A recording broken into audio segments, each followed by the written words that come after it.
We'll start with an opening statement from Coach, and then we'll take questions. Coach, a much needed win after 2 losses in South Dakota.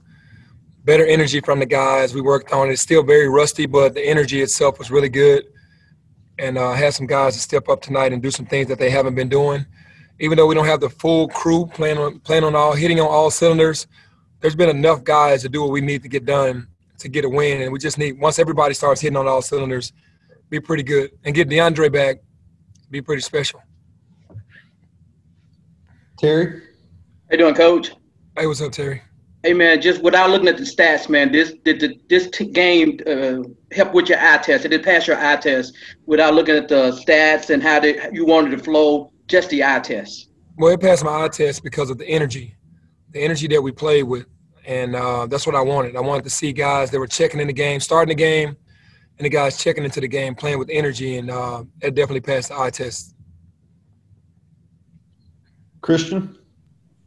Coach, you said after the VCU game that the team had played selfish over the past 2 games, finished with 21 assists tonight. How pleased were you with the ball movement compared to that VCU game?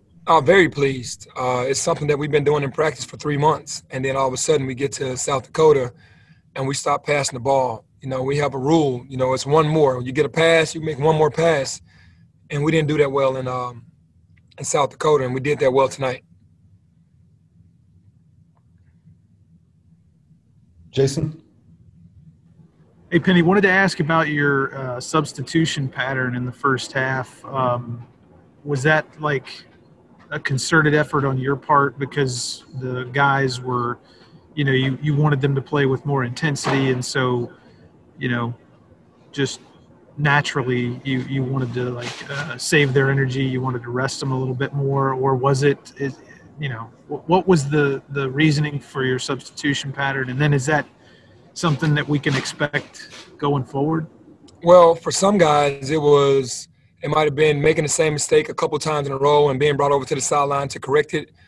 And the rest of it was just, you know, just playing with our strength was in numbers. You know, we wanted to get the energy up, and you can't play longer than 3 minutes at a very high intensity. If you are, then you're not doing what you're supposed to do. So we were trying to get bodies in there early to wear those guys down, and we were successful with that. So it was 99%, you know, just resting the guys for because of how hard they were playing, and the rest of it was just, you know, guys were out of position. Along the same lines, the starting lineup, you made the change with Damian and Boogie going into the starting lineup. How did that go over? Well, it doesn't matter how it goes over. You know, I just felt like it was a change that we needed.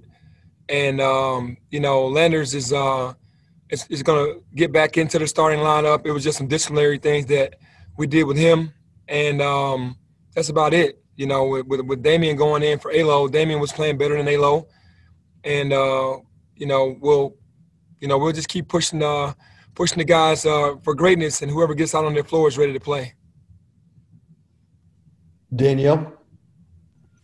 I know you guys tried to de-emphasize some of those lower percentage mid-range jump shots, but it seemed like tonight, if it wasn't a shot under the basket, you know, it wasn't going in as much as it probably should have. What did you see from the shot selection? You know, we had great looks at the basket. I don't think there was one three-pointer contested. We ended up being like 6 for 26 from 3. And the game against VCU, we shot it poorly as well. When you're getting open looks, you know, we do a lot of shooting. You just got to make the shots.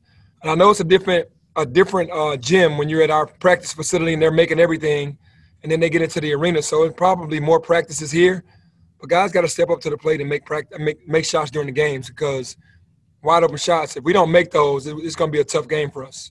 If we make half of those, we win by 50 points.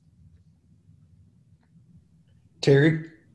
Hey, Coach, what 2 things you were proud of that you guys did today, and what 2 things you think you need to improve on for the next game going forward?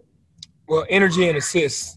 Energy and making an extra pass for sure. I think what we need to improve on is less middle drives. You can't give up middle drives. You know, we're not trying to do that. We're trying to keep guys in front of us. So that's one thing that we have to do. And then we got to rebound better. You know, I'm challenging DJ Jeffries, Landers Nolly, Lance Thomas, and Musa to all get 40 rebounds as a group. We didn't come anywhere near that today. So I feel like if we can get that from them on a nightly basis, then we'd be great. DJ had 1 tonight. He had 10. he was averaging 9 rebounds a game in South Dakota, and then he only had 1 tonight in 20 minutes. So we got to get their mindset on finishing the defensive effort out with a rebound.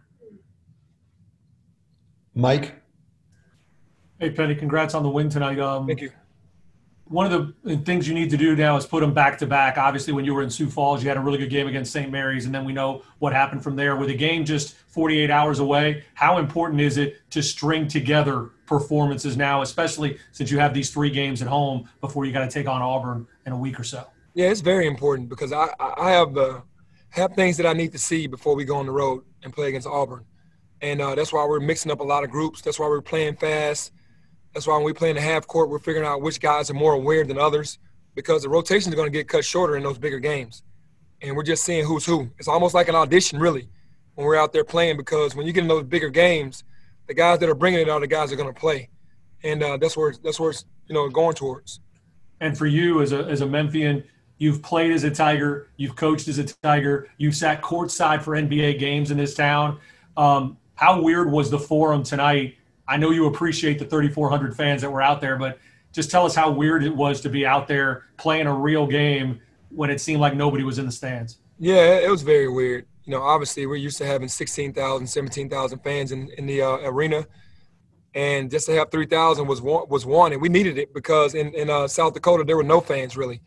There might have been 100 people in the building in suites, but nobody was actually in the stands. So to get 3,000 people was fun to see, but it wasn't noisy. It can't get really loud, and I kept telling the guys you gotta pull your own energy from one another because you're not gonna get it from the crowd. Jason?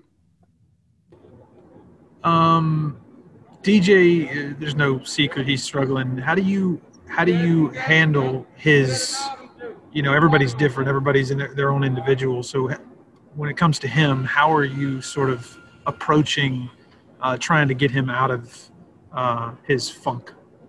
Well, just rebound and defend. I think the game will come to him. The way that we run our offense and getting him going downhill, he's not going to continue to miss those little mid-range shots, or when he gets to the basket, I feel like he's going to finish those. But defending and rebounding, he can't never have one rebound in the game because he's too athletic and he's too good. He was averaging 9. So on a nightly basis, he needs to focus on rebounding and defending, and I think the game is going to come to him. So, he's so talented. It's just watching him go through this little stretch. It's something that I never thought I would see from him, but it happens. But you gotta get it back for us in other areas. And I don't know if you saw or heard what Musa said just a few minutes ago about how he got his butt kicked in South Dakota and couldn't let that happen again. That's the right attitude, right? Like that's how you want somebody like him to react to how he played last. Absolutely. I mean, Musa is a kid that, man, he cried like a baby after the tournament because he felt like he let everyone down. And I told him, man, you're just learning, and that's how much he cares. And he doesn't want to let the city down. He doesn't want to let the school down. He doesn't want to let the teammates and the coaches down. And all he does is work. This is a kid that, he jumped his senior year to come to college. So this is all new to him. And he's out there in 19 minutes with 14 and 10. He's only going to get better. Obviously, his defense is way ahead of his offense, but his heart is in the right place. He told me not to run any plays for him. All he wants to do is set screens, rebound, and block shots. And that's what he's going to focus on. So how do you not love a kid like that? Danielle, last question. Hey, Penny. You started Damian tonight, who had been playing better, as you said, and it seems like, he really has been showing up big on the boards and on defense. But tonight, Alo came out and 6 assists. Lester had the same. He seemed like he was going more on offense.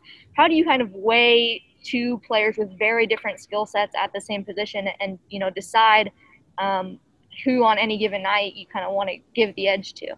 Yeah, well, it's just the feel for the game. Damian has been playing better than Alex, like I said earlier, and he just does all the intangibles. He goes to offensive rebounds. He gets deflections. He gets steals. He's doing better on the assist-to-turnover ratio. And Alex is just, when you get kids from homegrown, they put so much pressure on themselves, and then they read social media, and they believe everything that's said about them, and then they start putting more pressure on themselves. And that's the one thing that Damian doesn't. He doesn't put more pressure on himself. So he goes out there and kind of relaxes more than Alex. And Alex came out tonight in a bench role, and had 6 assists, and that's what we need from him. And Damian, he's gonna bring that energy, whether he's starting or not. But having him in the starting lineup gives us more length and gives us more opportunity to get offensive rebounds as well. And I guess on the nights that I played, sometimes I play them late together because they're so good defensively. But the nod will go to the guy that's playing the best, and that's what it's been for those two guys in these first 2 years.